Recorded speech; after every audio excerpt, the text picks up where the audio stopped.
आदरणीय माधव सर अनि पास्टर आमोस महर्जन पनि निरन्तर हामीसँग जोडिरहनु भएको छ। प्राय हामी कोही पनि नयाँ छैनौँ, सबैजना कुनै न कुनै हप्ता हामी जोडिएका छौँ। अब त्यो टेक्निकल प्रब्लम चाहिँ भइ नै राख्ने रहेछ, आवाज सुनिन्छ कि सुनिन्न भन्ने प्रब्लम, त्यो आउने जाने क्रम चाहिँ चलि नै रहने रहेछ। त्यही भएर मैले मोबाइल र कम्प्युटर चाहिँ सँगै राखेको हुन्छु। गइहाल्यो भने पनि वाइफाई अथवा बत्ती झ्याप्प गइदिइहाल्यो भने पनि मोबाइल ठिक गरेर भए पनि बोल्नुपर्ने नै हुन्छ। तर पनि यो कहिलेकाहीँ मोबाइल अगाडि राख्दाखेरि फोनहरू आइदिएर झन् अर्को डिस्टर्ब हुने रहेछ। यो बोल्दै गर्ने क्रममा अस्तिको हप्ता चाहिँ त्यो मोबाइल अगाडि थियो, बाइबल हेर्न भनेर राखेको, झन् फोनहरू आएर मलाई डिस्टर्ब दिइरहेको अवस्था पनि थियो। यस्तै यस्तै परिस्थितिहरू छन्। अहिले अघि नै भर्खर हामीले प्रार्थना गर्दाखेरि पनि सुन्यौँ। मेरो अति नै आदरणीय पास्टर मित्रहरू, अब कोही दाजु नै पनि हुनुहुन्छ होला, यो गएको हप्ता चाहिँ एकदम नजिकका पास्टरको कोही कसैको आमा, कोही आफै प्रभुमा सुत्नुभयो, कोही अहिले पनि आइसियुमै हुँदै हुनुहुन्छ, कसैलाई हेलिकप्टरद्वारा नै काठमाडौँसम्म ल्याउनु पर्ने र अहिलेसम्म पनि त्यो चाहिने औषधि नपाएर चाहिँ औषधिकै खोजीमा हिँडिरहेको अवस्थाका यस्ता खबरहरू पनि भए। अघि भनेको पास्टर बिन्दुराम कुइदेले आफ्नो आमा गुमाउनु भएको छ अहिले सांसारिक हिसाबले, र सबै सपरिवार नै अहिले कोरोना सङ्क्रमित हुनुहुन्छ। अहिले सङ्क्रमणको दर एकदम नै बढेको छ। यस्तै यस्तै परिस्थितिहरू छन्। तर यसो हेऱ्यो भने म आफ्नो घर वरिपरि हेर्छु, मानिसहरू खेतबारीमा काम गरिरहेका छन्, त्यो गाईको गोबरहरू चलाइरहेका छन्, आफ्नो काम धन्दामा छन्, मास्क साक्स पनि लगाउँदैनन्। मानिसहरू चाहिँ हाफ प्यान्ट र अलिकति भेस्ट मात्र लाएर चुरोट तानी तानी एकदम त्यो बुलेट बाइकहरू चलाइरहेका अवस्था पनि छन्, मास्क नै लाउँदैनन्, नडराइरहेको अवस्था पनि छ। फेरि छोएको पनि छैन, सटरभित्र घरेर छिर्छन्, अलिअलि रक्सी पिउँछन्, बाहिर निस्किन्छन्, छोएको पनि छैन। तर जो बढी सचेत बन्यो उसैलाई छोएको हो कि जस्तो पनि लाग्छ कहिलेकाहीँ। यस्तो परिस्थिति हेर्दाखेरि त्यस्तो पनि लाग्छ। यस अहिले एकदम नै यो अलिकति अश्लीलो परिस्थितिको माझमा चाहिँ हामी अघिल्लो हप्ताहरू पनि हामीले यी कुराहरू गरिसकेका छौँ। र आज विशेष त सेन्ट्रल मेथोडिस्ट चर्चको आजको यो जुम सङ्गतिमा भेला जम्मा हुन सकेका हामी सबैको निम्ति म परमेश्वरलाई धन्यवाद दिँदै हजुरहरूलाई म स्वागत गर्न चाहन्छु। आज हामी एउटै मात्र पदद्वारा हेर्नेछौँ, एउटै मात्र पद, 2 कोरिन्थी 12:9। हामीले धेरै सुनेको पद, अलि ट्याक्क हजुरहरूलाई यो भन्ने याद नभए नि पढेपछि ओहो मैले पनि धेरैचोटि प्रचार गरेँ पढेँ भन्ने कुरा हुन्छ। 2 कोरिन्थी 12:9 यसरी लेखिएको छ, तर मलाई उहाँले भन्नुभयो, मेरो अनुग्रह तेरो निम्ति पर्याप्त छ, किनभने मेरो शक्ति दुर्बलतामा नै सिद्ध हुन्छ। यसकारण ख्रीष्टको शक्ति ममाथि बास गरोस् भनेर म बरु मेरो दुर्बलतामा बढी खुसी साथ गर्व गर्नेछु। आमेन। वचन पढाइमा परमेश्वरले हामीलाई आशिष दिनुभएको होस्। हामीले अघि नै वचनको निम्ति प्रार्थना भइसक्यो र आजको वचनको शीर्षक चाहिँ प्रशस्त अनुग्रह भन्ने विषयमा मैले ल्याएको छु। हामीले अनुग्रहको विषयमा धेरैचोटि अब सुनेका छौँ, अनुग्रह के हो भन्ने विषयमा म लामो जान चाहन्न। तर हामी आफू योग्य सक्षम नहुँदै पनि प्राप्त हुन आउने दान भनेकै अनुग्रह हो भनेर अनुग्रहलाई चाहिँ यो अर्थाइएको अथवा प्रस्ट्याइएको छ। अनुग्रह चाहिँ परमेश्वरको उपस्थिति, यो कृपा र शक्ति हो हाम्रो जीवनको लागि। अनि अनुग्रहमा यो विश्वास गर्नेहरूको निम्ति चाहिँ यो अनुग्रह चाहिँ एउटा स्वर्गीय सामर्थ्य पनि हो। सिम्पली अनुग्रह हामीले बुझ्यो भने हामी ग्रेस मार्क भन्ने हिसाबले बुझ्छौँ। बाइबल स्कुल कलेज स्तरमा पनि यो कहिलेकाहीँ हुनसक्छ यो ग्रेस भन्ने शब्द अनुग्रह भन्ने धेरै चलाइन्छ। विशेष गरी अब स्टुडेन्ट र टिचरको बिचमा यो अनुग्रह अझ धेरैचोटि चल्न सक्छ। ग्रेस मार्क भन्ने विषयमा नपाउनु पर्ने हो, तर पनि टिचरले अब ग्रेस गर्नुहुन्छ कहिलेकाहीँ विभिन्न अवस्था परिस्थितिहरू बुझेर। विशेष त सुसमाचारको खातिर, परमेश्वरको खातिर आफ्ना कमजोरीहरू स्वीकार गर्ने यो विश्वासीहरूमाथि कठिन र असिला परिस्थितिहरूमा पनि परमेश्वरको अनुग्रह चाहिँ सधैँ रहन्छ। अहिले पछि यसलाई म जोड्ने नै छु। वास्तवमा हामीले परमेश्वरद्वारा यो प्राप्त गरेको सबै थोकहरू चाहिँ उहाँले हामीलाई दिनुभएको दान हो। हामी कुनै पनि परमेश्वरबाट पाएको कुनै पनि कुरा चाहिँ हामीले आफ्नो कारणले, क्षमताको कारणले, शक्तिको कारणले प्राप्त गरेको होइन। यो सबै परमेश्वरको दान हो, जसको वास्तवमा भन्ने हो भने हामीहरू योग्य पनि थिएनौँ। त्यसैले यी सबै हाम्रो जीवनमा परमेश्वरद्वारा प्राप्त गरेका सबै चिजहरू हाम्रो निम्ति परमेश्वरको अनुग्रह नै भए। आजको वचनलाई चाहिँ हामीले हेर्दाखेरि पावललाई चाहिँ एउटा काँडा दिएको छ। अनि त्यो हटोस् भनेर पावलले एकपटक मात्र होइन 3 पटक चाहिँ परमेश्वरसँग चाहिँ प्रार्थना गर्नुहुन्छ, तर पनि काँडा हट्दैन। त्यो कुरा हामीले आज देख्न सक्छौँ त्यो 12 अध्यायमा। तर पनि काँडा हट्दैन, तर परमेश्वरले चाहिँ पावललाई चाहिँ अलिकति फरक किसिमले चाहिँ उत्तर दिएको हामी पाउँदछौँ। जब हामीले कुनै यो एउटा विशेष विषयको निम्ति प्रार्थना गर्दछौँ अनि हामीले सोचे अनुसारको प्रार्थनाको उत्तर पाउँदैनौँ भने के हामी त्यसलाई चाहिँ हामी माथि अनुग्रह, परमेश्वरको अनुग्रह छ भनेर भन्न सक्छौँ त? एउटा प्रश्न हाम्रो निम्ति। पावलले एउटै विषयमा चाहिँ 3 पटक चाहिँ यहाँनिर प्रार्थना गर्दाखेरि पनि परमेश्वरले त्यो समस्याबाट छुटकारा दिनुको सट्टा बरु पावललाई यसरी भन्नुहुन्छ कि मेरो साथ अथवा मेरो शक्ति चाहिँ दुर्बलतामा सिद्ध हुन्छ। मेरो अनुग्रह, मैले तँलाई दिने स्वर्गीय सामर्थ्य, स्वर्गीय अनुग्रह चाहिँ तेरो कठिनाइको बिचमा पनि, तेरो काँडाको बिचमा पनि तँलाई पर्याप्त छ। प्रियहरू, ख्रीष्टको निम्ति काम गर्दा हाम्रा कमजोरीहरू र हामीलाई आउने परीक्षाहरू जति ठुला हुन्छन्, जति धेरै हुन्छन्, यो परमेश्वरले चाहिँ आफ्नो इच्छा र उद्देश्य पुरा गर्न चाहिँ तपाईँ हामीलाई अझ बढी अनुग्रह दिनुहुन्छ। परमेश्वरले चाहिँ जे हामीलाई दिनुहुन्छ, जुन शक्ति हामीलाई दिनुहुन्छ, त्यसबाट दैनिक जीवन जिउनलाई चाहिँ हामीलाई विशेष गरी परमेश्वरको निम्ति काम र सेवकाई गर्नलाई र हाम्रो सङ्कष्ट शरीरमा भएको काँडाहरू सहनलाई चाहिँ सधैँ पर्याप्त हुन्छ। जबसम्म हामी ख्रीष्टको नजिक जान्छौँ, जबसम्म हामी ख्रीष्टको नजिक हुन्छौँ, उहाँले हामीलाई चाहिँ स्वर्गीय सामर्थ्य र सान्त्वना चाहिँ दिने रहनुहुन्छ। कहिलेकाहीँ चाहिँ हामीले हाम्रो जीवनको कमजोर पक्षहरूमा पनि गर्व गर्न सक्नुपर्छ। कहिलेकाहीँ हामी चाहिँ खुसीको कुराको लागि, राम्रो पक्षको लागि सधैँ परमेश्वरलाई धन्यवाद दिएको हुन्छौँ, तर आफ्नो कमजोर पक्षमा हामीले कहिले पनि गर्व गर्न सकेका हुँदैनौँ। तर गर्व गर्न सक्नुपर्छ, किनभने त्यसले हामीलाई ख्रीष्टको नजिक जान सहायता गर्दछ। हामीलाई ख्रीष्टको स्वर्गीय सामर्थ्य र अनुग्रहलाई बुझ्न सहायता मिल्दछ। यस कुराले चाहिँ परमेश्वरको त्यो अनन्त महत्त्व बुझ्न सहायता गर्नुको साथै ख्रीष्टको शक्ति तपाईँ हाम्रो जीवनमा ल्याउँदछ र स्वर्गीय घरतर्फको अनन्त यात्रामा जहिले पनि हामीलाई डोर्याउने काम गर्दछ। प्रियहरू, तपाईँहरू सबैले निक निक भन्ने त्यो व्यक्ति, अस्ट्रेलियन व्यक्ति जसको चाहिँ हात गोडा छैन, उसलाई देख्नु भएको होला, युट्युबरमा देख्नु भएको होला, भिडियोहरूमा देख्नु भएको होला, उसले प्रचार गरेको वचन, उसको टेस्टिमोनी, जीवन गवाई चाहिँ तपाईँहरूले देख्नु भएकै होला। कसरी चाहिँ त्यो मानिसलाई चाहिँ परमेश्वरले चलाइरहनु भएको छ। प्रियहरू, परमेश्वरले पावल भएको उत्तर चाहिँ वास्तवमा त्यस अवस्थामा चाहिँ पावल निम्ति परमेश्वरको अनुग्रह नै थियो। जस्तो कि हामी यसरी पनि भन्न सक्छौँ, कुनै एउटा व्यक्तिलाई चाहिँ रोग लाग्यो अनि उसले त्यो रोगबाट छुटकारा पाउनलाई निरन्तर प्रार्थना पनि गर्यो, प्रभु मलाई यो रोगबाट मुक्त गराइदिनुहोस्, छुटकारा दिनुहोस्। परमेश्वरले त्यो मानिसको रोग त्यतिखेरै निको पारिदिनुहुन्न, तर उसलाई त्यो रोगको अवस्थामा, रोगी अवस्थामा नै त्यो रोगको सामना गर्न, त्यो रोगी अवस्थाको प्रतिकार गर्न र त्यो बिमारको अवस्थामा परमेश्वरको इच्छा बुझ्न, अझ परमेश्वरको नजिक हुन र परमेश्वरको सम्पूर्ण इच्छाहरूलाई पुरा गर्नतिर सामर्थ्य दिनुहुन्छ, जति चाहिँ ऊ बलियो हुँदाको अवस्थामा उसले प्राप्त नगरेको पनि हुन सक्छ। यही नै परमेश्वरको अनुग्रह हो। यदि परमेश्वरको इच्छा छ भने चाहिँ यस्तै अवस्थामा पनि गरी तपाईँ हामीले आनन्द सक्छौँ। यहाँ काँडा भन्नाले हामीलाई, काँडा भन्नाले रोग पनि हुन सक्छ, कुनै कमजोरी पनि हुन सक्छ, अथवा कुनै विशेष किसिमको समस्या। त्यो कस्तो किसिमको काँडा, कस्तो किसिमको समस्या बाइबल विद्वानहरूले यही भनेर ट्याक्कै भन्न सकेका छैनन्। जेलमा बन्दी हुँदै पनि त्यस जेलभित्र भएका धेरै कैदीहरूलाई चाहिँ पावलले सुसमाचार सुनाउनु, सुसँगको त्यो अनन्त चाहिँ कैदीहरूलाई चाहिँ उसले ल्याउन सक्यो।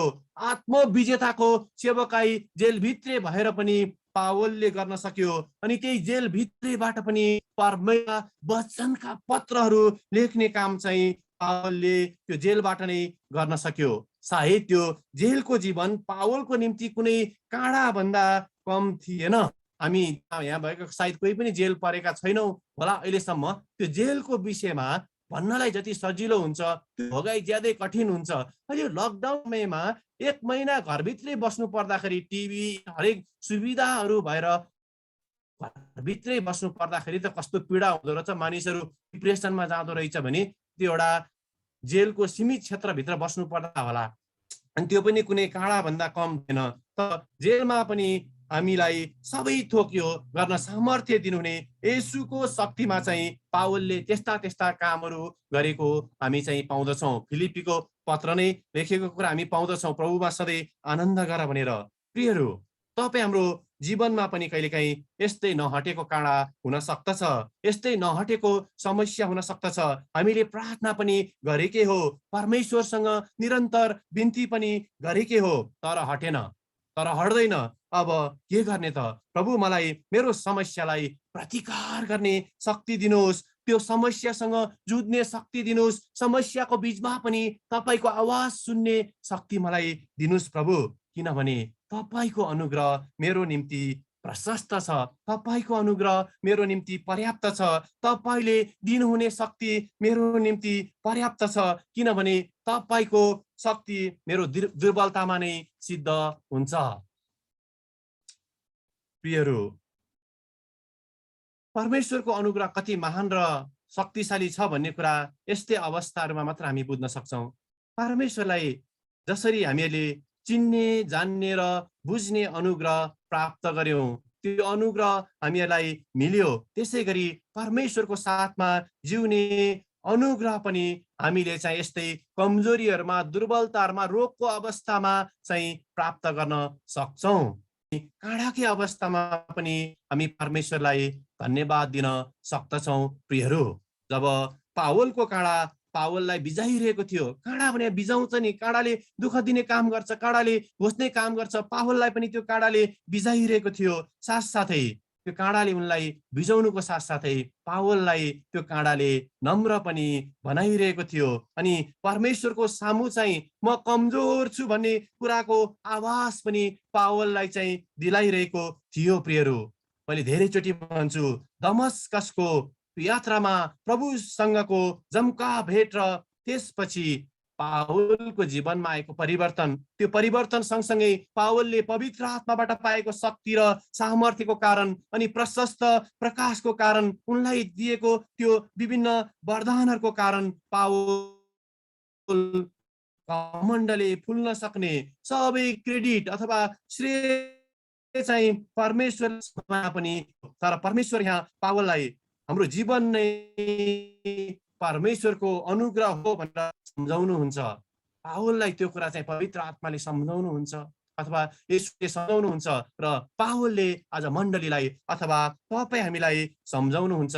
प्रियहरू, म कहिलेकाहीँ विचार गर्छु, कोरोना भयो, कोरोना लगत्तै फेरि मेरो ढाडको नसा च्यापियो, हलचल नै गर्न नसक्ने परिस्थिति भयो। मैले कोरोना हटोस् भनेर प्रार्थना गरेँ, यो ढाडको दुखाइ छिटो निको होस् प्रभु भनेर प्रार्थना गरेँ, तर पनि ढाडको यो नसाको समस्या चाँडै निको हुँदै हुँदैन। अनि जब यो वचन मैले हेर्दै थिएँ, यो वचन मैले पढ्दै थिएँ, कसैले मलाई चाहिँ ट्याक्कै यो एक शब्द चाहिँ पठाइदिनु भएको थियो, सायद आजभन्दा 15-20 दिन अगाडि, कि मेरो अनुग्रह तेरो निम्ति प्रशस्त छ, मेरो अनुग्रह तेरो निम्ति पर्याप्त छ। नत्र त मैले यदि मेरो यो कोरोनाको समस्या हुन्थेन, ढाडको समस्या हुन्थेन भने मैले मानिसहरूलाई हेर्ने दृष्टिकोण फरक हुन्थ्यो होला। यसले अलिकति बढी पाप गरेछ कि, अलि अनाज्ञाकारी भएछ कि, त्यही भएर यसलाई कोरोना भयो, यो पास्टरलाई कोरोना भयो, यो पास्टरलाई यस्तो समस्या भयो, मेरो हेर्ने दृष्टिकोण त्यसरी हुन्थ्यो कि सायद। अनि म पनि अलिक घमण्ड हुन्थ्यो कि आशिष पाएकै छ नि, कार सार पनि चलाएर हिँड्छु, यसो बकलीमा 2-4 हजार पनि छँदैछ, अब के त मानिसहरूले सर पनि भनेको छँदैछन्, आखिर के त, म आफैमा घमण्ड गर्ने हुन्थ्यो कि।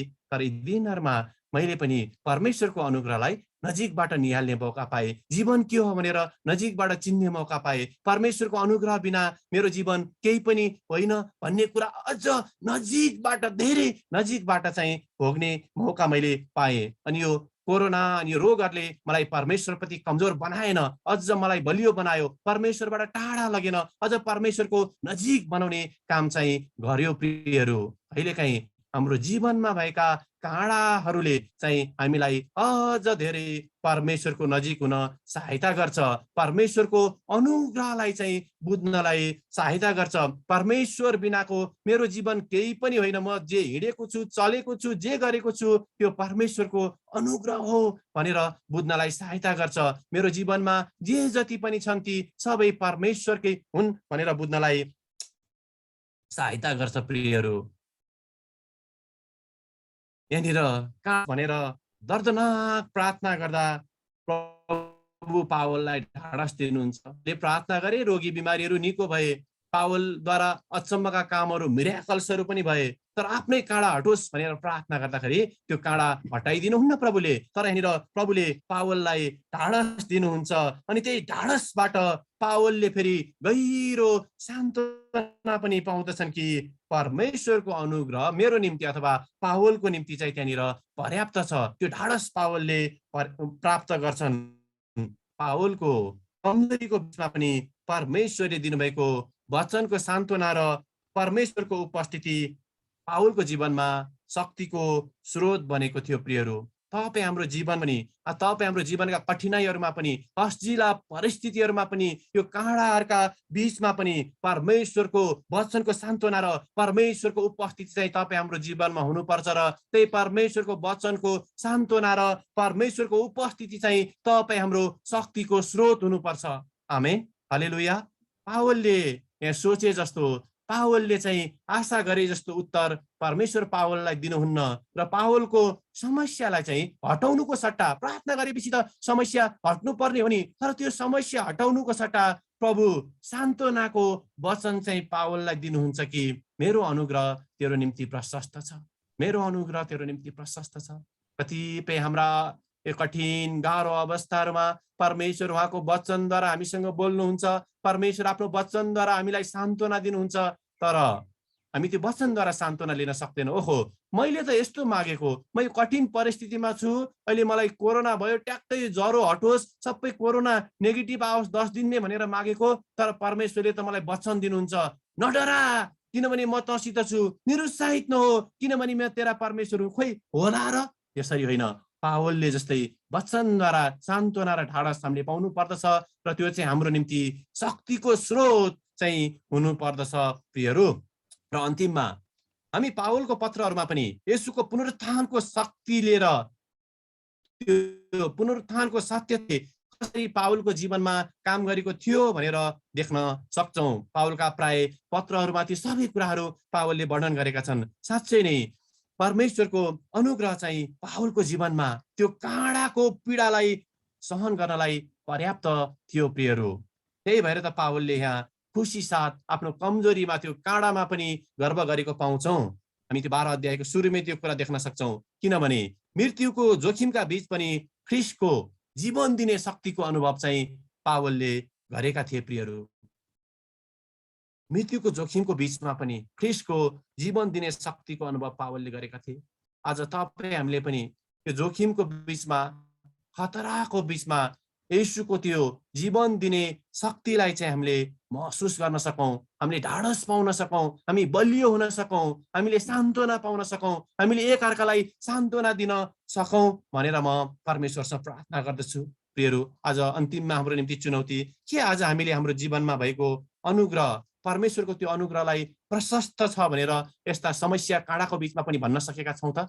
कि हाम्रो दुःख कठिनाइको परिस्थितिमा पनि प्रभु तपाईँको अनुग्रह मेरो निम्ति प्रशस्त छ भनेर हामीले सान्त्वना लिन सकेका छौँ त? कि आज परमेश्वरको वचन र परमेश्वरको उपस्थितिद्वारा हामीले आफैलाई चाहिँ त्यो शक्तिशाली बनाउन सकेका छौँ त? कि आज हाम्रो शक्तिको स्रोत र ऊर्जा चाहिँ परमेश्वरको उपस्थिति र उहाँको वचन बन्न सकेको छ त? यो चुनौती छोड्दै म भन्छु, पावलले जस्तै हामीले भन्न सकौँ, thank you Lord, your grace is sufficient for me.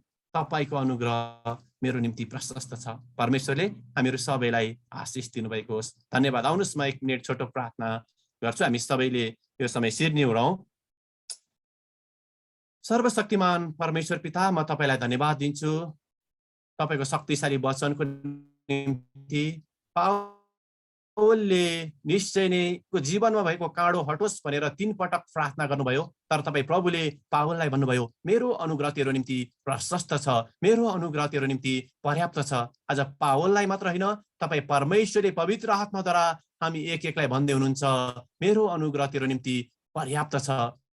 प्रभु तपाईँको उपस्थिति, तपाईँको वचन हाम्रो निम्ति सान्त्वनाको स्रोत हुन सकोस्, हामीहरूको निम्ति शक्तिको स्रोत बन्न सकोस् भनेर म प्रार्थना गर्दछु। धन्यवाद दिन्छु तपाईँको शक्तिशाली वचनको निम्ति, येशू प्रभुको नाउँमा, आमेन।